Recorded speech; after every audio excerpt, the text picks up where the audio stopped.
Question number 1. R needs rupees 1,50,000 as income from his investment. He deposited rupees 8 lakh in a bank which gives rupees 4,50,000 as interest per lakh. He deposited rupees 6 lakh in the post office which gives rupees 50,000 in interest and the rest in the share market. In the share market, he earns rupees 1,500 for every 25,000. How much money did he invest in the share market? अब देखो उसको क्या चाहिए, 1.5 लाख की income चाहिए। 1.5 लाख की income में से वो क्या कर रहा है, उसने 8 लाख रुपए तो बैंक में डाल दिया और हर 1 लाख पर 4,500 रुपये मिल रहे हैं। इसका मतलब 8 लाख पर कितने मिलेंगे, 4,500 गुना में 8 कितना हो गया, 0 0 8 5 40 का 4 8 4 32 36,000 यहाँ से आ गया और जो पोस्ट ऑफिस में जमा कर रहे हैं वहाँ से 50,000 आ गया। तो 1.5 लाख इनकम चाहिए थी, 50,000 तो सीधा सीधा आ गया। तो बचा कितना, 1 लाख और इनकम चाहिए।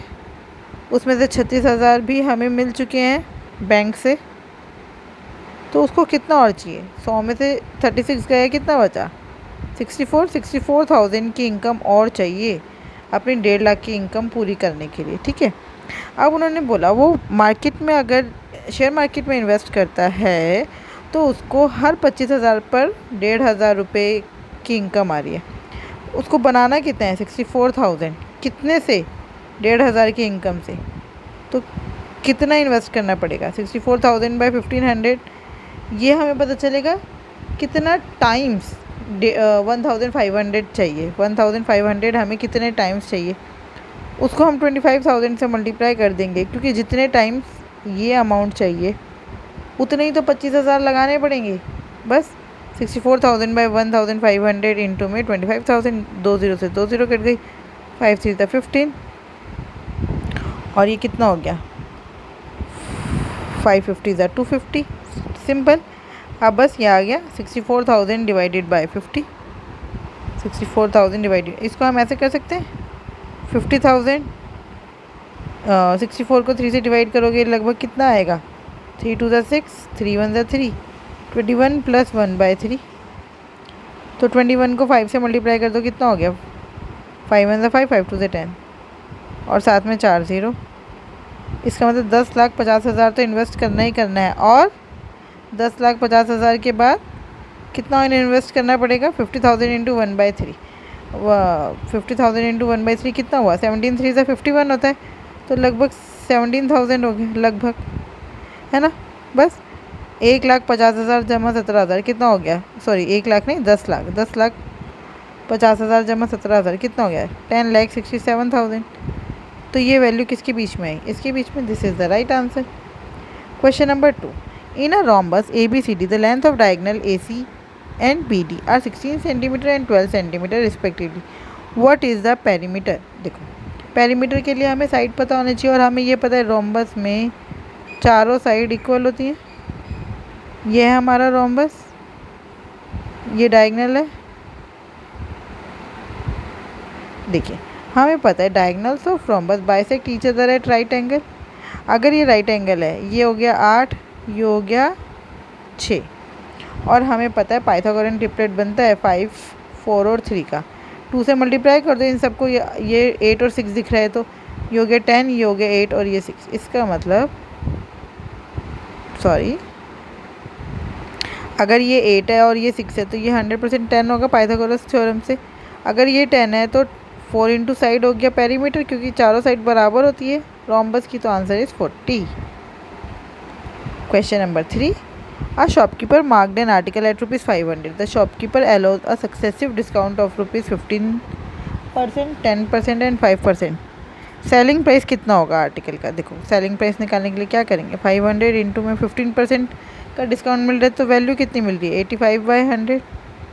10% मतलब वैल्यू कितनी मिल रही है, 9/10। 5% मतलब 1/20, वैल्यू कितनी मिल रही है, 19/20। या फिर ऐसे भी कर सकते हैं 95/100। 2 0 से 2 0 कैंसिल, नीचे 3 0 है तो 3 के बाद पॉइंट आएगा और कुछ काट पीट नहीं मचाएंगे, क्योंकि अगर हम 5 2 10 कर भी देंगे तो क्या होगा, नीचे 2 बच जाएगा, फिर उससे डिवाइड करेंगे तो नीचे 0 छोड़ना हमारे लिए ज़्यादा फ़ायदेमंद है। 3 के बाद पॉइंट आएगा, इसका मतलब ये तो आंसर हो नहीं सकता। अब बचे ये और ये। अब कैसे पता चलेगा आंसर क्या है, आप देखो यहाँ पर ये 9 दिख रहा है, किसी भी, मैंने आपको पहले की वीडियोस में भी बताया, किसी भी नंबर को 9 से मल्टीप्लाई करते हैं तो आंसर कैसा आता है, आंसर ऐसा आता है कि जिसके सम ऑफ डिजिट 9 ही आएगा, इसका सम ऑफ डिजिट 9 ही आएगा। तो अब हम बाकियों का सम ऑफ डिजिट देख लेते हैं। ये कितने, 6 3 9, 9 में कुछ भी ऐड करो सेम आता है, तो 3 3 6 और 7 5 12, 12 और 6 18, 18 का मतलब 9, इसका सम ऑफ डिजिट 9 आ रहा है। इसका 6 3 9, 4 और 3 7, 7 और 7 14 का मतलब 5, 5 और 5 10, इसका सम ऑफ डिजिट 1 आ रहा है। इसका देखो 3 3 6, 6 3 9, 9 3 12, 12 मतलब 3, 3 7 10 का मतलब 1, 1 और 5 6, इसका सम ऑफ डिजिट 6 आ रहा है। आंसर क्या हुआ, यही हो सकता है। इन दोनों का सम ऑफ डिजिट तो 9 ही आ रहा है, बट यहाँ पे 1 2 3 4 के बाद पॉइंट है, इसलिए ये आंसर नहीं हो सकता। आंसर चेक भी कर लेते हैं। Question number 4, a person took a certain loan from a bank at the rate of 9% per annum. He paid a simple interest, उसने सिंपल इंटरेस्ट पे किया 3 सालों में 2160, है ना। तो देखो 9% हर साल पे करना पड़ रहा है, तो 3 सालों में कितना परसेंट पे हो जाएगा, 9 3 से 27%।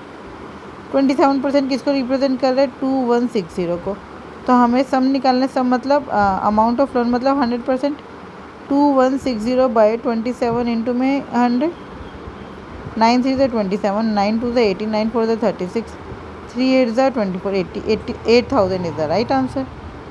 Question number 5, the total number of students in a school is 500. If the number of boys in the school is 245, then what is the number of girls? देखो अगर boys 245 है तो गर्ल्स कितनी हुई, 255, रेशो 245। बस हमें पता है 550 ज़ा 250 होता है, तो बस ये उससे एक ज़्यादा है तो ये 51 हो गया, ये उससे एक कम है तो ये 49 हो गया। 51 ratio 49 is the right answer.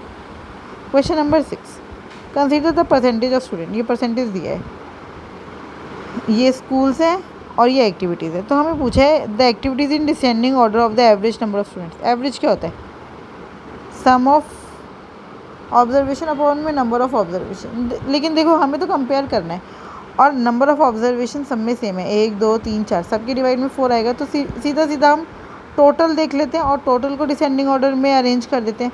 इसका टोटल देखो 5 3 8, 2 2 4 2 6 2 8 और 1 ये ज़्यादा था 9, 5 5 10 15 का 1, 2 2 4 2 6 2 8 85, 5 5 10 का 1, 3 4 5 6 7 8 9, फिर 5 5 10 2 12 का 1, 3 4 5 6 6 3 9।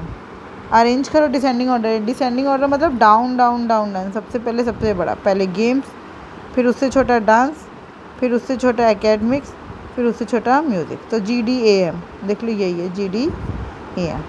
Question number 7, A ratio B is equals to 2 ratio 3, B ratio C is equals to 3 ratio 4 and C ratio D is equals to 4 ratio 5, then what is the ratio of A ratio D। देखो यहाँ B same है दोनों में, 3 और 3, और D भी same है, 4 और 4। इसका मतलब सीधा सीधा है ये ratio A ratio B ratio C ratio D कितना है, 2 रेशो 3 रेशो 4 रेशो 5। A और D का रेशो कितना हुआ, 2 ratio 5, 2 ratio 5। Question number 8, a number is increase by 25% and then decreased by 15%. The resulting number is 17 more than the original number. Find the original number. तो देखो 25% बढ़ा दिया, 25% मतलब 1/4। अगर कोई वैल्यू पहले 4 थी तो अब 5 हो गई 25% बढ़ाने से, और उन्होंने बोला उसके बाद उसमें 85% बचा है, मतलब 15% डिक्रीज़ हो गया, तो 85% बचा। 5 20 ज़ा 100, 85/80। जो डिनोमिनेटर में होता है वो हमेशा ओरिजिनल वैल्यू होती है और जो ऊपर न्यूमरेटर में आता है वो होती है रिजल्टिंग वैल्यू। उन्होंने बोला इनके बीच का गैप है 17, लेकिन हमारा क्या दिख रहा है 5, 5 का मतलब 17, तो ओरिजिनल वैल्यू मतलब 80 का मतलब 5 इंटू 16 होता है 80, तो 17 इंटू भी 16 कर देंगे बस। यूनिट डिजिट 2 वाला, 7 6 42, unit digit 2, 272 is the right answer. Question number 9, the police noticed the thief from a distance of 300 meters. After being caught by the police, afraid of being caught by the police, the thief started running at 7 km/h. The police started chasing at a speed of 8 km/h. भाई दोनों के बीच में police ये है, thief ये है, इनके बीच में गैप कितने का है, 300 मीटर का। पुलिस ने भागना शुरू किया 8 किलोमीटर प्रति घंटा की दर से और थीफ ने भागना शुरू किया 7 किलोमीटर प्रति घंटा की दर से। तो कितना थीफ भागेगा तब कहीं जाके पुलिस पकड़ेगी। तो थीफ की स्पीड तो हमें दे रखी है 7 किलोमीटर पर आवर, लेकिन अगर हमें टाइम पता चल जाए कितनी दूर तक कितनी देर तक भाग रहे हैं तो हम डिस्टेंस निकाल सकते हैं थीफ ने कितना कवर किया। बस यही करना है, 300 मीटर का डिस्टेंस जो है वो कवर करना है। इफ़ेक्टिव स्पीड कितनी है, दोनों एक डायरेक्शन में भाग रहे हैं तो इफ़ेक्टिव स्पीड हो गई 1 किलोमीटर पर आवर। और ये ऊपर वाला मीटर में है, नीचे वाला किलोमीटर पर आवर में है। तो इसको मीटर पर सेकंड में चेंज करने के लिए क्या करेंगे, 5/18 से मल्टीप्लाई, 18 ऊपर आ गया, 5 6 30 60, हमारा आया 18 × 60 सेकेंड। बस 7 स्पीड है। स्पीड को फिर से मीटर पर सेकंड में चेंज करता है, 5 × 18 × 18 × 60, 18 से 18 कट गया, 6 5 30 और 7 3 21, 2 1 साथ में 2 0, 2100 metre is the right answer. Question number 10, Gopal bought an article for ₹200 and sold it at a profit of 10%.